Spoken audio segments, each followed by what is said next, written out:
We have a crisis in the world, tremendous crisis, and also crisis in our consciousness, in us.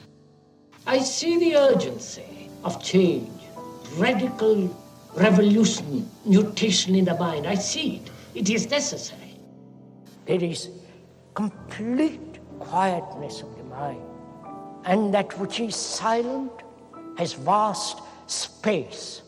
Only then that which is nameless comes into being. This is Urgency of Change, the Krishnamurti podcast.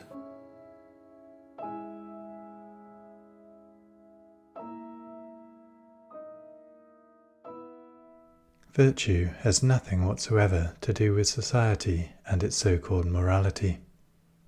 Virtue can come about only when there is psychological order within oneself.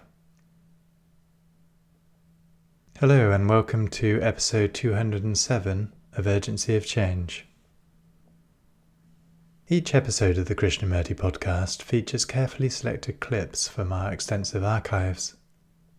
The aim is to represent different aspects of Krishnamurti's radical approach to many of the issues and questions we all face in our lives. This week's theme is virtue. Upcoming themes are division, evolution, and desire. This is a podcast from Krishnamurti Foundation Trust. Please visit the official YouTube channel for hundreds of full-length video and audio recordings of Krishnamurti's talks and discussions. In addition, the Foundation's own channel features a large collection of specially selected clips. You can also find our regular quotes and videos on Instagram, TikTok, and Facebook at Krishnamurti Foundation Trust. If you enjoy the podcast, please leave a review or rating on your podcast app, which helps our visibility. This week's episode on virtue has 4 sections. This first extract is from Krishnamurti's third talk in Saanen, 1962, titled Respectability Is Not Virtue. I would like, if I may, to discuss this morning what is virtue.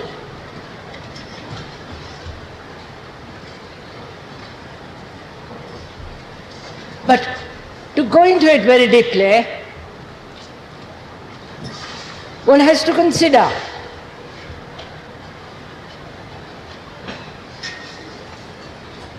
influence,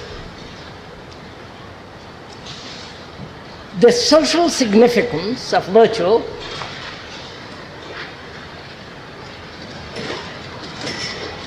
and authority,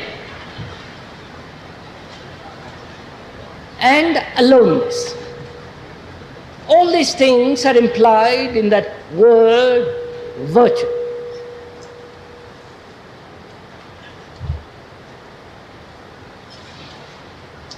So,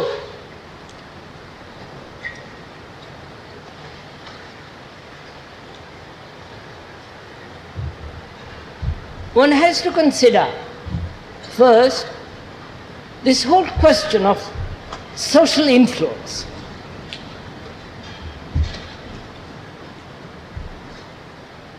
How we are shaped by the sociological structure and as well as psychological structure of society.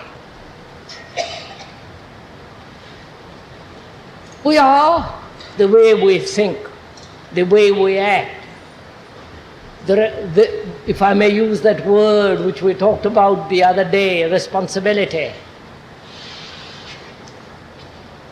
are all the results of the sociological and psychological structure of society.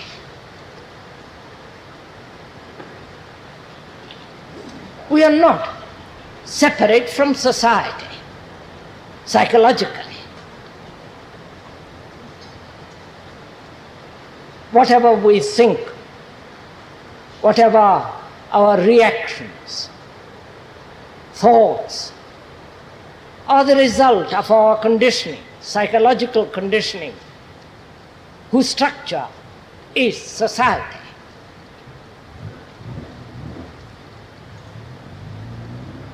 And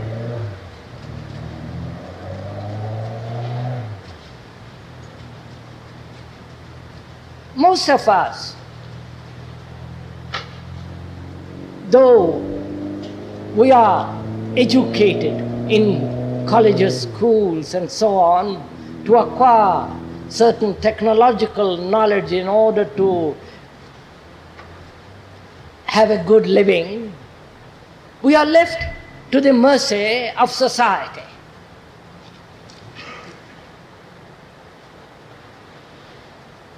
Our character is shaped by society.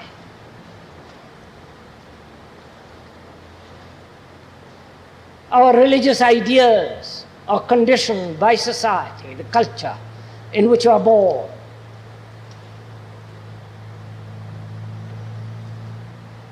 So, the influence of society shapes our whole being.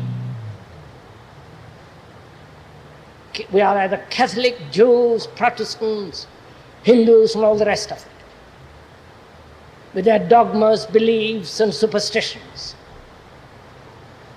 And within that pattern, we cultivate what we call moral values.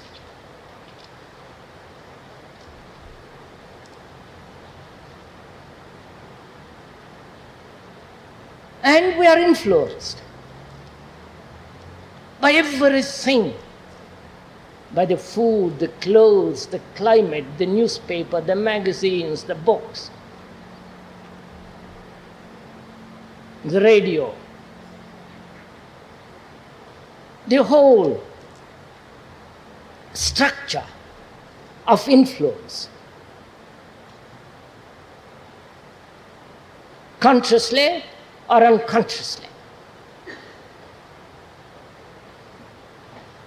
And without understanding or being aware totally of this influence, which is quite penetrating, which is quite imminent and constant, moral or the significance of virtue loses its meaning. Then we merely follow a pattern which becomes respectable. And respectability is not virtue. On the contrary, respectability is a horror, which has nothing whatsoever to do with that world which I call virtue, into which I shall go presently.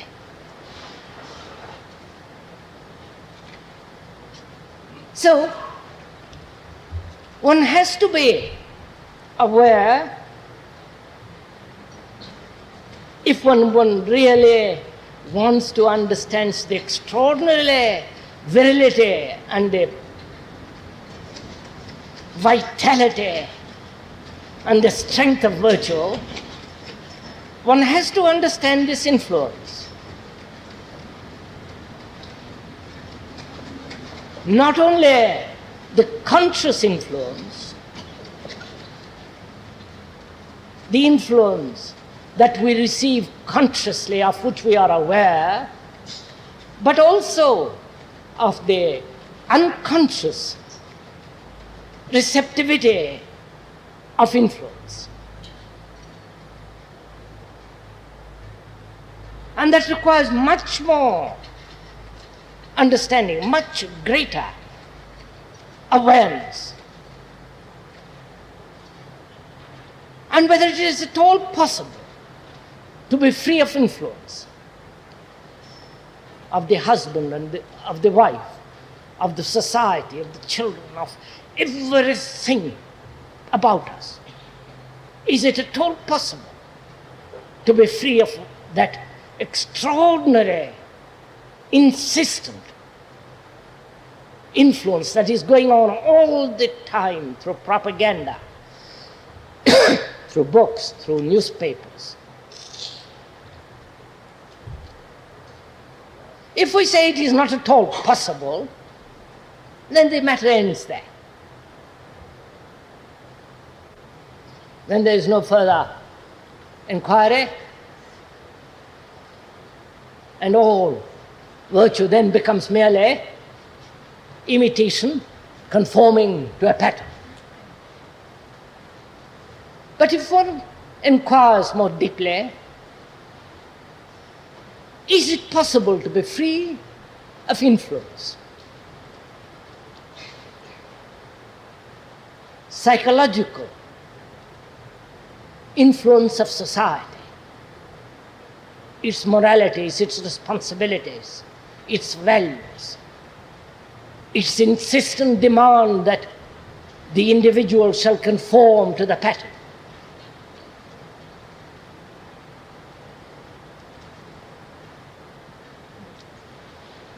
And the conformity to that pattern is called morality.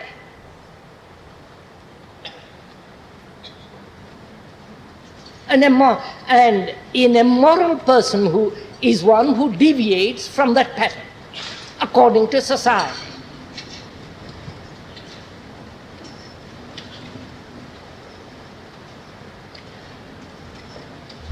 Surely, one has to be free from the psychological structure of society with its changing moralities and with its acceptance of a pattern which it calls ethical.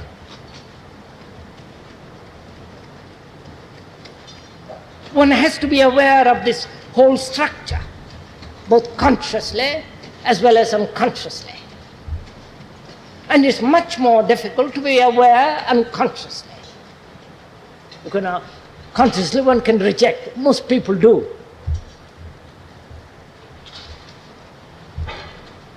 Shrug their shoulders and put aside the moral structure of society. But unconsciously, the influence not only of the present century, but also of the immense past, with all its influence, with all its propaganda, with its tradition, with its pattern, embedded in the unconscious.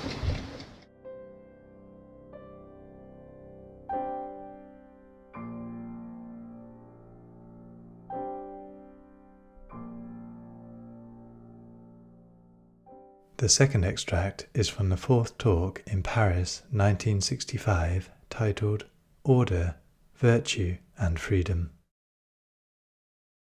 Our life is pretty shallow, rather empty, dull. And the petty little mind, trying to divine the mysterious, the unknowable, obviously creates an image of itself, of its own pettiness. And so the question is whether a little mind, the mind that is full of worry, despair, anxious, striving to change itself to be something, that petty little mind, can it transform itself and open wide horizons and break through its own limitations? Because unless it does, sanity becomes almost impossible.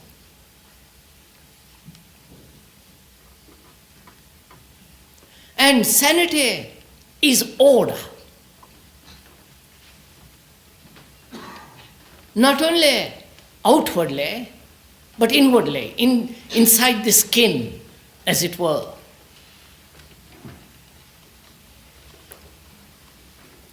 And it matters a great deal how this order is brought about. Because most of us are very disorderly inwardly. You may have a great deal of knowledge, orderly information, outward clarity, argument, purpose. But inwardly, most of us are confused, in conflict. And that's seen by the clever writers. The more they are in contradiction within themselves, the greater the strain. And that tension, if they have a gift, produces all kinds of literature.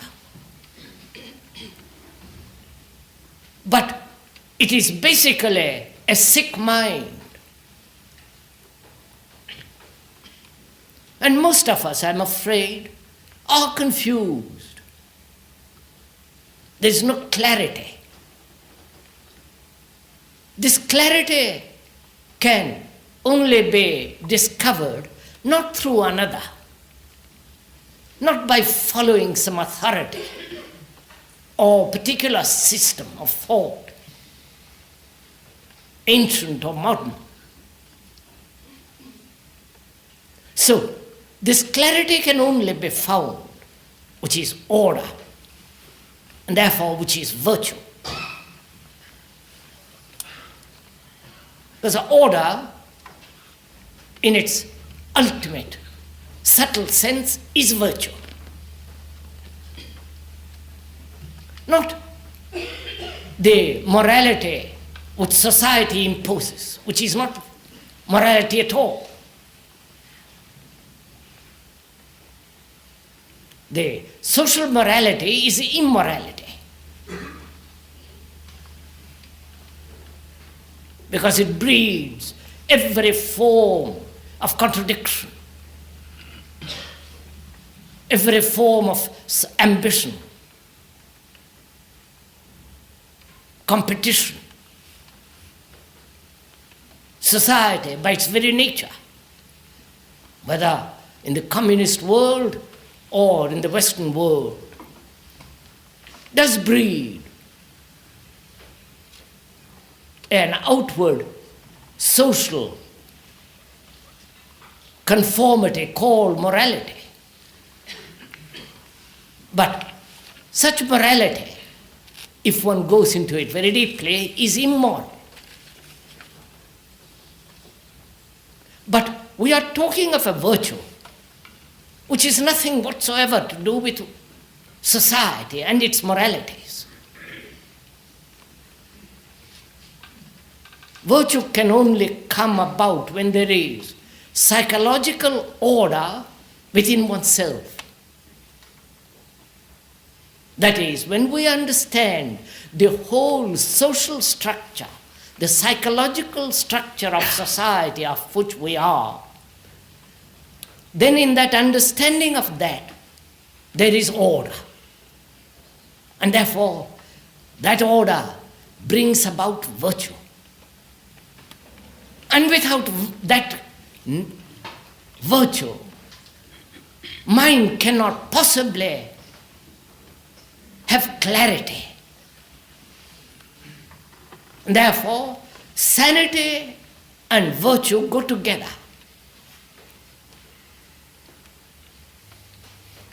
And I think it's very important to understand this. Because for most of us, virtue is a very tiresome thing, rather silly, old-fashioned. It is without much significance, especially in the modern world. Not that we are advocating immorality or this superficial morality, but we are inquiring together, I hope, into this question of what is true virtue.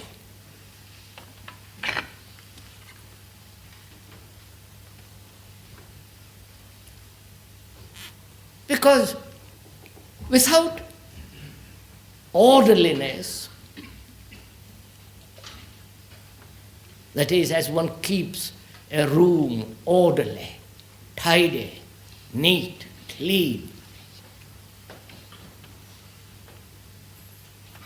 and you do this every day,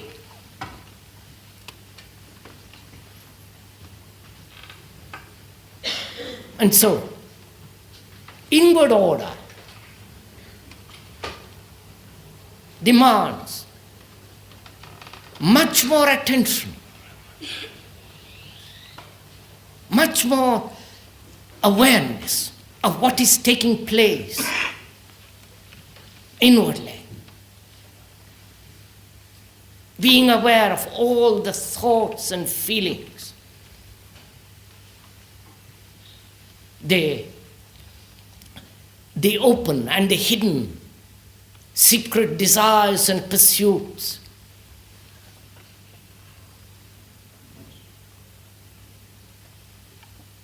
And out of that comes order, which is virtue.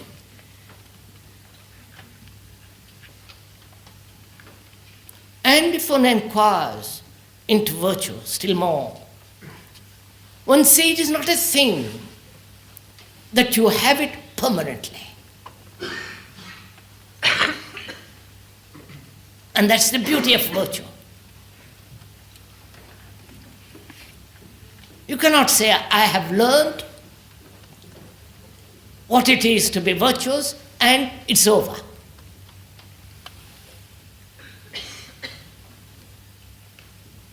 Virtue is not a continuous phenomenon. Virtue, which is order, is from moment to moment. And therefore, there is freedom in virtue. And not a revolt. As we pointed out the other day,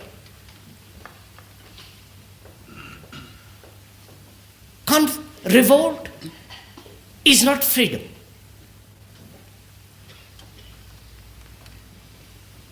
Revolt is still within the pattern of society. And freedom is outside the mold of society. The mold of society is psychological.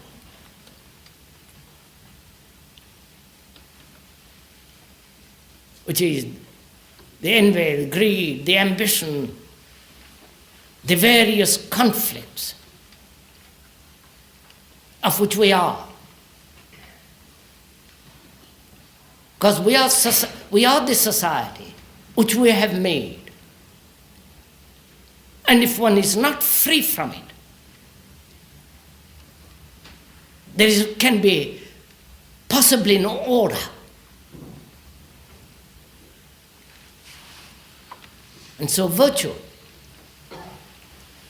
is of the highest importance because it brings freedom. And one must be free. That's what most people don't want. They may want political freedom to vote for some politician. But that's not freedom. Or the nationalistic freedom. But freedom is something entirely different.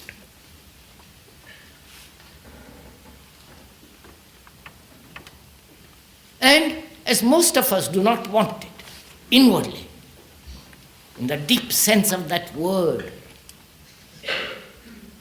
which implies that we stand completely alone,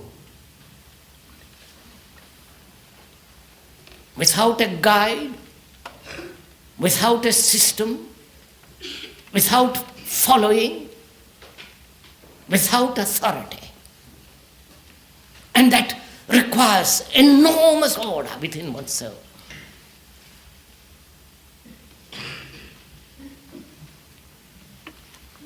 Most of us want to lean on somebody. If it's not a person, then it's an idea, a belief, a way of conduct, a pattern set out by the society, by some leader, or by some spiritual person, or by oneself. So most of us accept authority.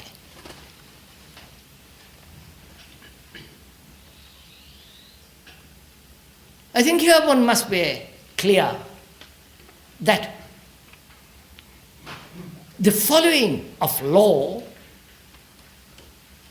of a country, of a group, or whatever it is not the following of authority. What we are talking about as authority is the fear of being alone,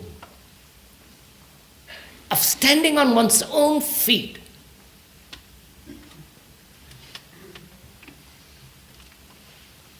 and not looking to anyone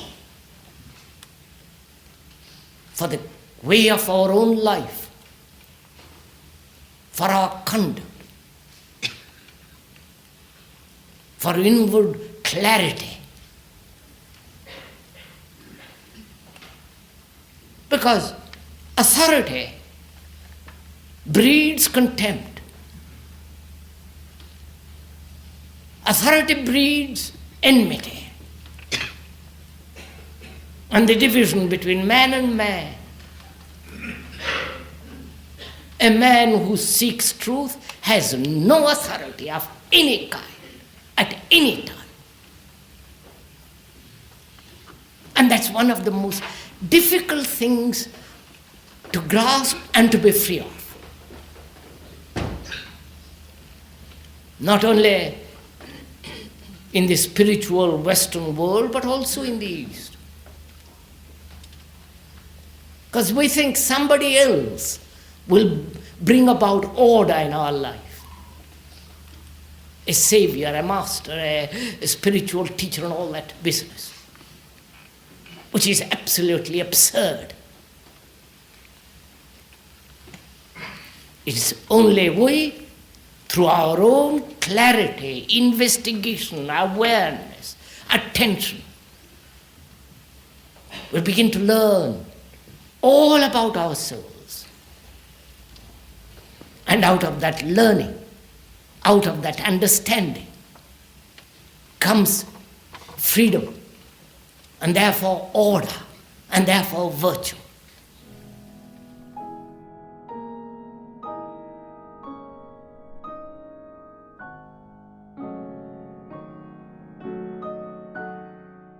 The third extract is from the fifth talk in New York, 1966, titled Virtue Has No Authority. Is there any outside authority, outside agency, as God, as an idea, a belief? Can any outside agency bring about this transformation? That's one issue. Second, can any experience through any means bring about this total revolution in the psyche?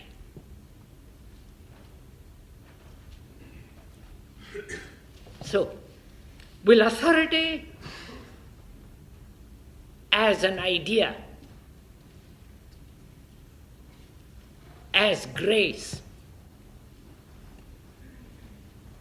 as God, and so on, will that bring about change? Will authority transform the human mind?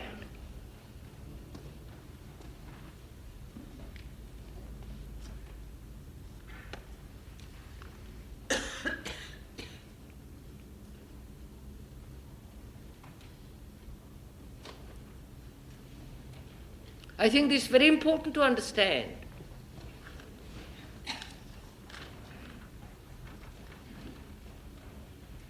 Because to us authority is very important.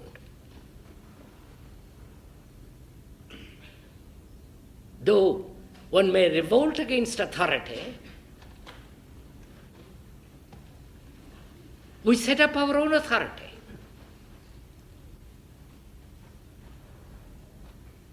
And we conform to that authority. Like long hair, and so on, so on, so on.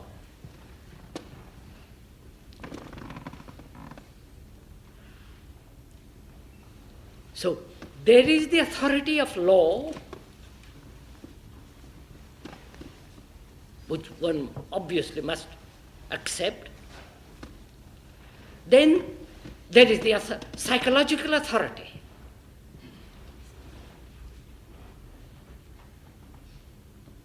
The authority of one who knows.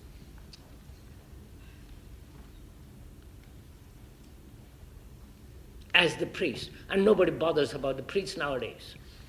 At least the so-called intellectual, fairly clear-thinking people don't care about the priest, the church, and all their inventions. But they have their own authority, which is the authority of the intellect, reason, or knowledge. And they follow that authority.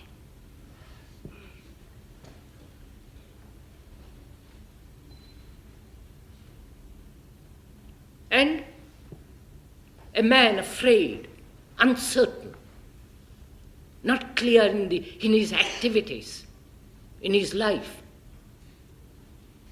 He wants some authority to tell him what to do. The authority of the analyst, the book, or the latest fad.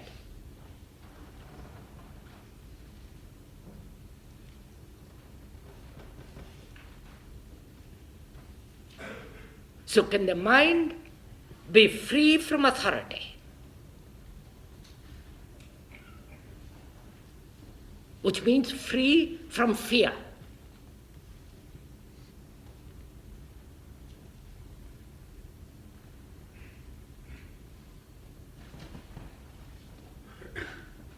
So that it is no longer capable of following.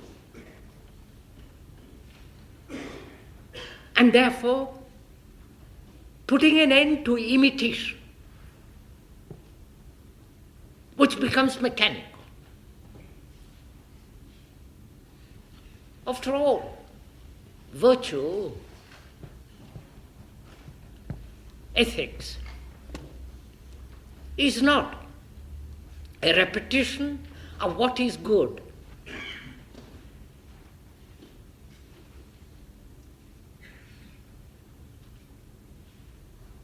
The moment it becomes mechanical, it ceases to be virtue.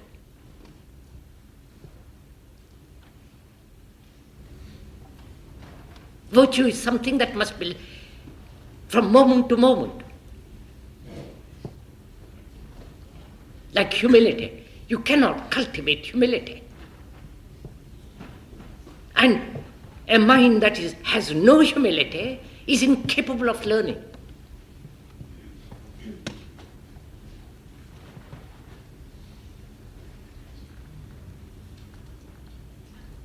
So, virtue has no authority. The social morality is no morality at all, it's immoral.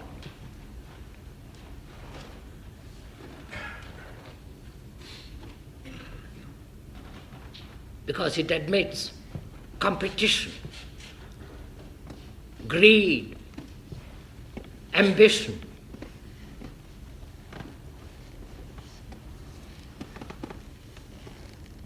And therefore, society is encouraging immorality. But virtue is something that transcends memory.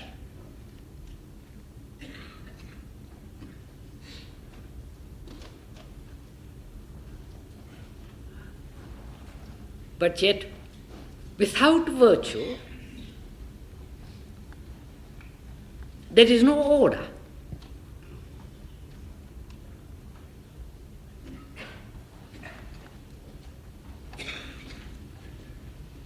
And order is not according to a pattern, according to a formula.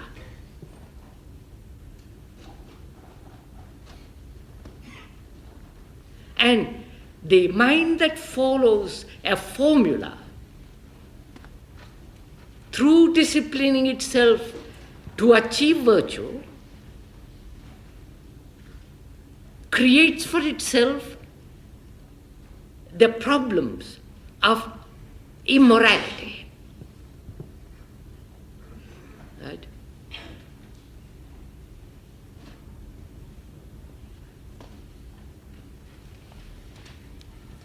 So, authority, whether it is an external authority, which the mind objectifies apart from the law as God, as moral, and so on, that authority becomes destructive when the mind is seeking or understanding what is real virtue. And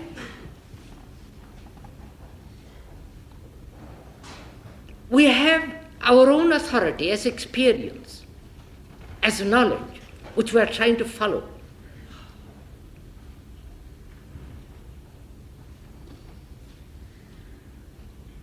And so there is this constant repetition, imitation, which we all know. So, authority, we are talking of psychological authority, not the authority of law, the policeman who keeps order. But the psychological authority which each one has becomes destructive of virtue. Because virtue is something that is living, moving.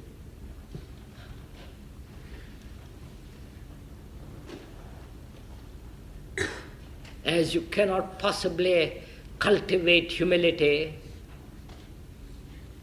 as you cannot possibly cultivate love, virtue cannot be cultivated. And there is great beauty in that. Therefore, virtue is non-mechanical. And without virtue, there is no foundation for clear thinking. You know that it brings in a problem of discipline.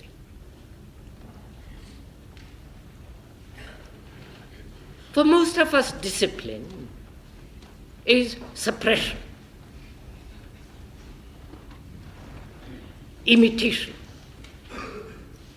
adjustment, conformity. And therefore there is a conflict all the time. But there is a discipline which is not suppression, which is not control, which is not adjustment. That discipline comes when to see clearly becomes imperative.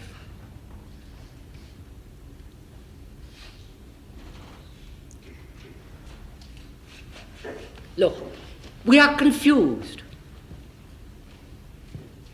And out of that confusion we act, which only increases more confusion.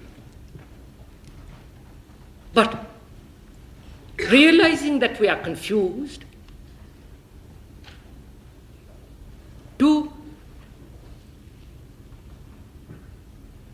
not to act demands great discipline in itself.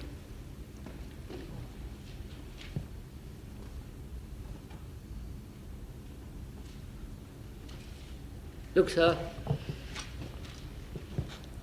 to see a flower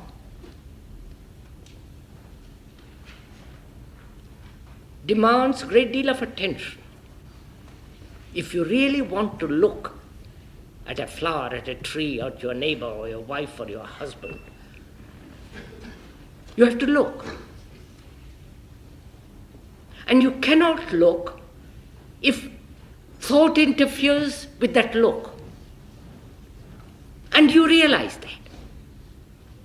One sees that fact. The very observation of that fact demands discipline. There is no imposition of a mind that says, I must be orderly, disciplined to look. Hope this is clear.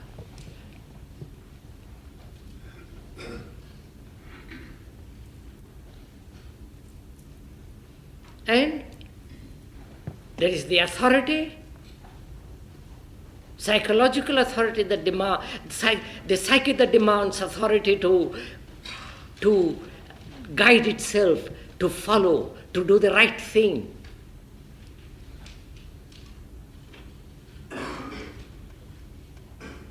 Such an authority ends all virtue. And without virtue, you cannot possibly think clearly, live a life of tremendous sensitivity and activity.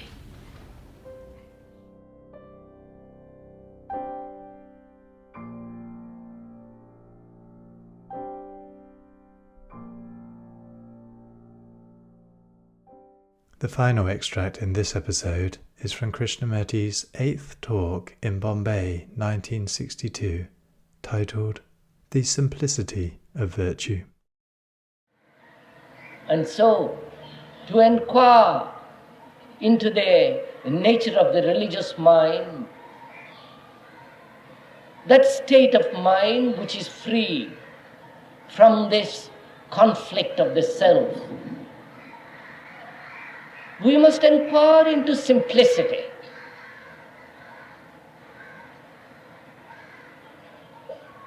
To find out what it is to be simple.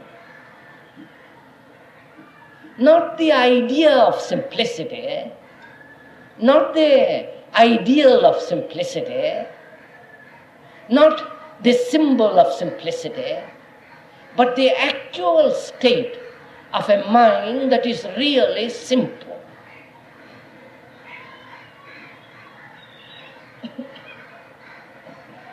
I mean by that word to face every fact of every day and every minute without any complexity. To look at facts without the complex process of thought. To look at facts without ideation, without ideals.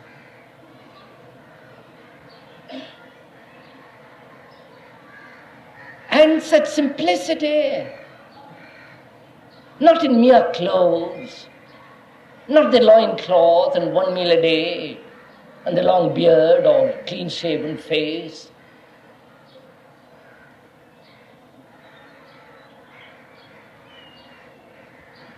But the simplicity that has no conflict.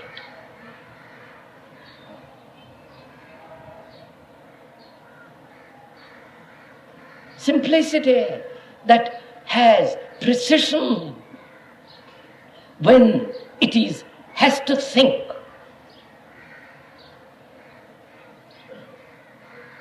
That has no illusion.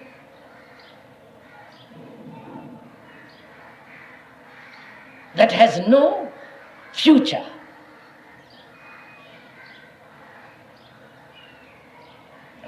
The fact, and only the fact, and nothing else but the fact. And such a mind, such an approach to life does bring about an extraordinary sense of joy. Because very few of us are happy, naturally, easily, spontaneously. We are so complex. We have so many problems. Everything we touch, either by the hand or by the mind, becomes ugly.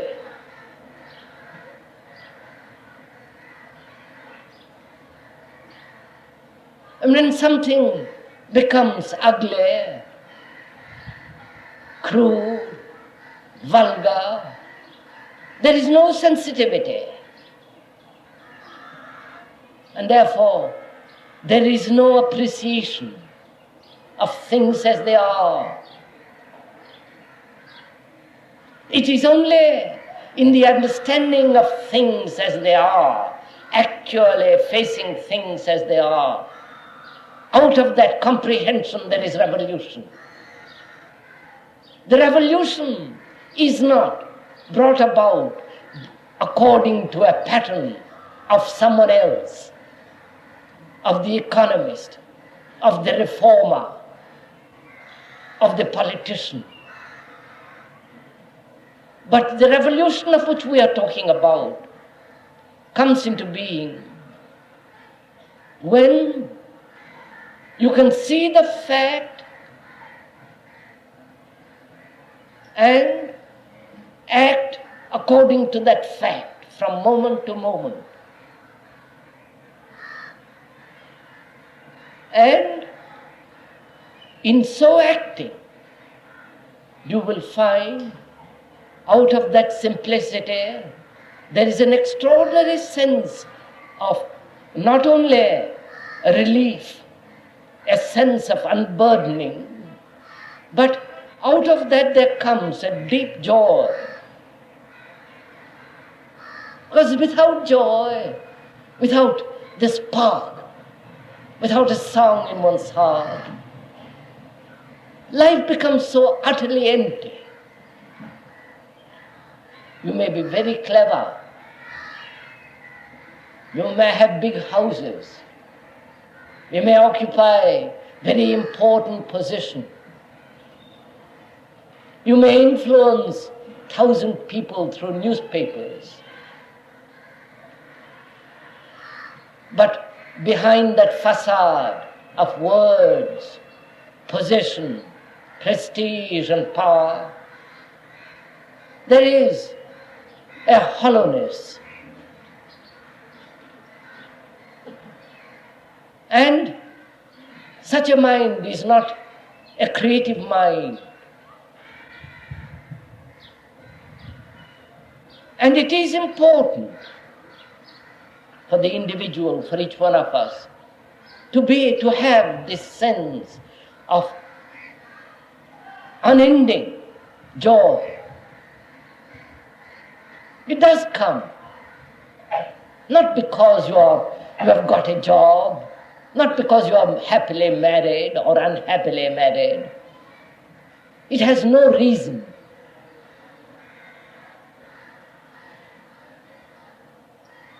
And there is that joy.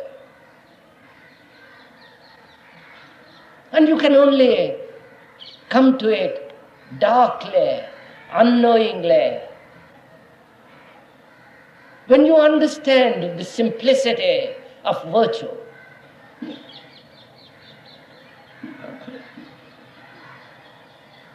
Virtue is not something to be striven after.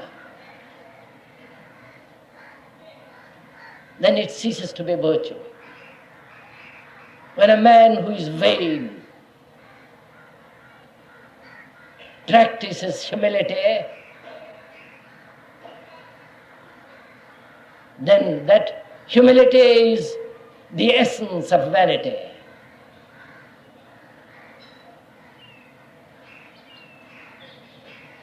But virtue is order.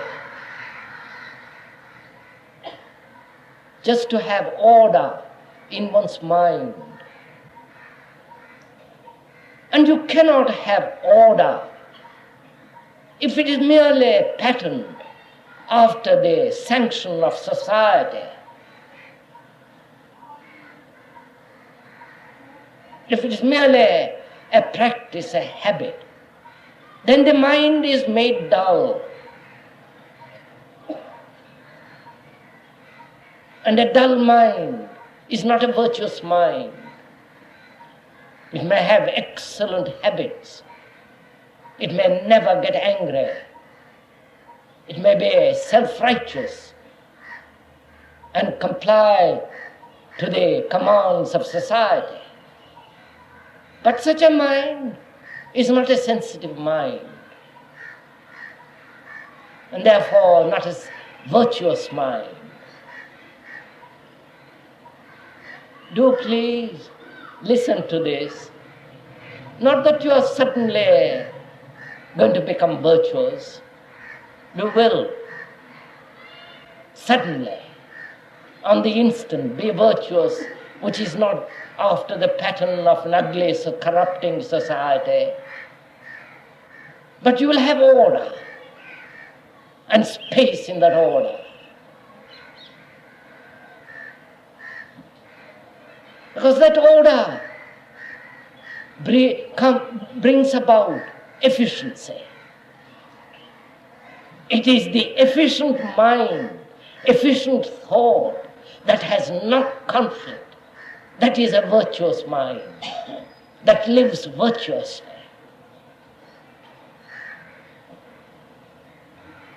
Because virtue, which is the result of conflict, which is the result of constant striving, which is the battle of the opposites. Such a mind not only becomes insensitive, but is incapable of swift flight. And it is only the efficient mind that is capable of rapidity, that sees things in a flash. For truth is perceived only in a flash. Truth has no continuity. What has continuity is of time. And what has time has no space. And it is only a mind that has space can see in a flash what is true. And it is only the virtuous mind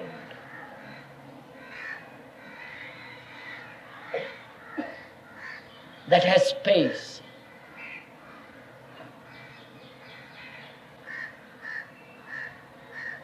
And therefore, only such a mind that can see the immensity, that which is eternal in a flash. Because virtue is not the outcome of memory.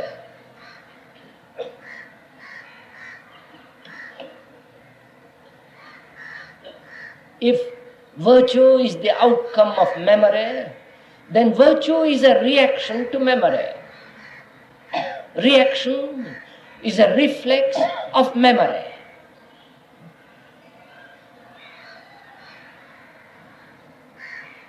And such virtue as is recognized by society, by religious orders, by groups, such virtue does breed conflict. And therefore such a mind is not a simple mind.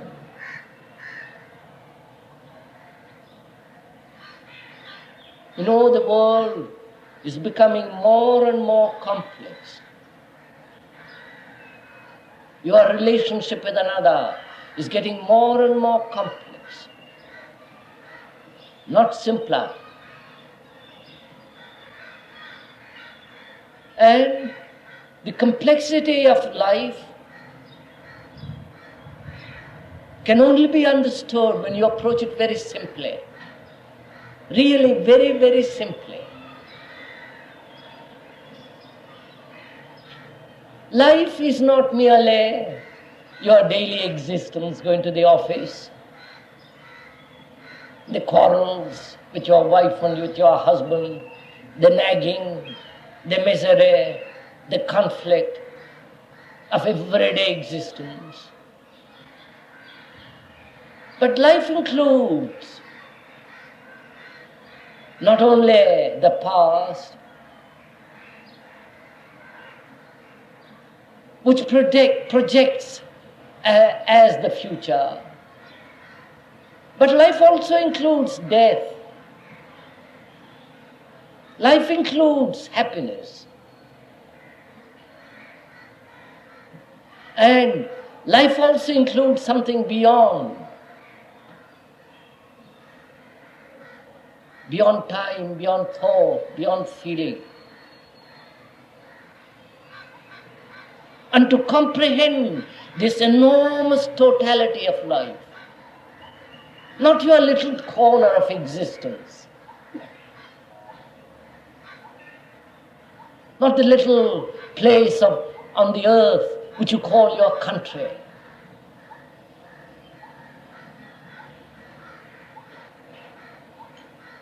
nor the little temple built by hand which has no meaning.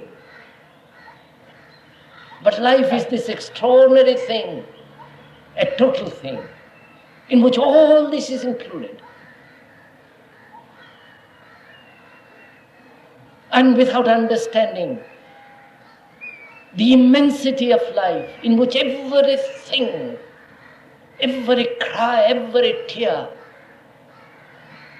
every song of every bird, the anguish, the misery, the travail of existence, without understanding the totality of it, you will never have a flash of that immensity.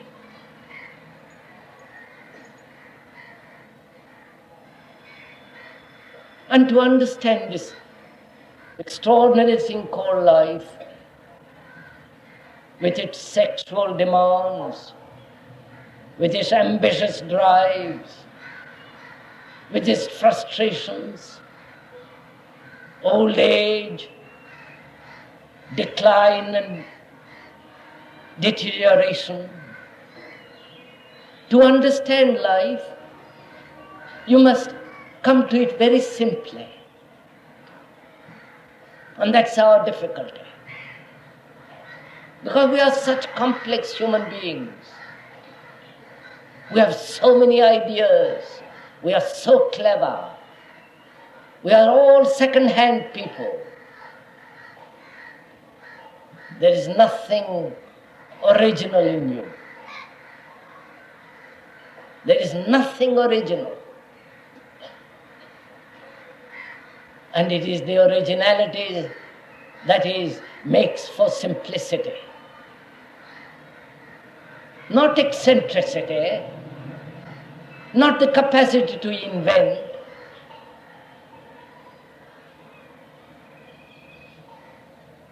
but the simplicity of a mind that has understood all the facets of life.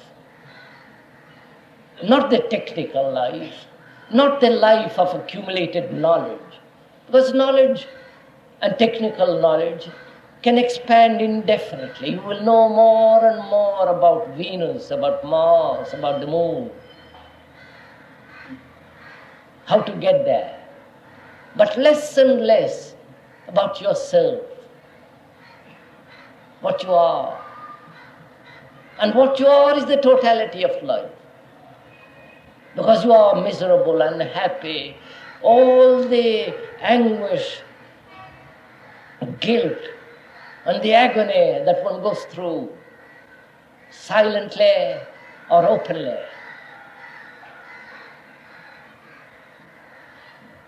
And if you don't understand yourself, and you can understand yourself, who are a complex entity, by approaching it very, very simply, to look at yourself. And out of that perception, out of that seeing, out of that listening to yourself, not to your higher self, there is no higher self. There is no Atman but the invention of the mind.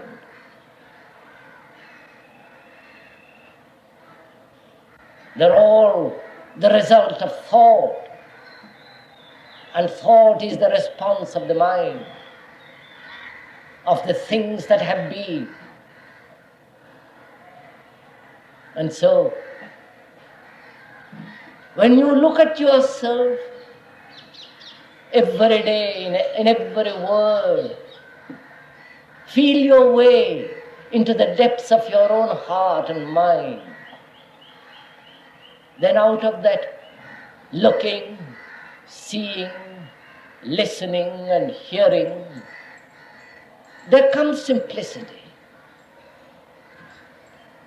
And out of that simplicity there is joy. And that is virtue.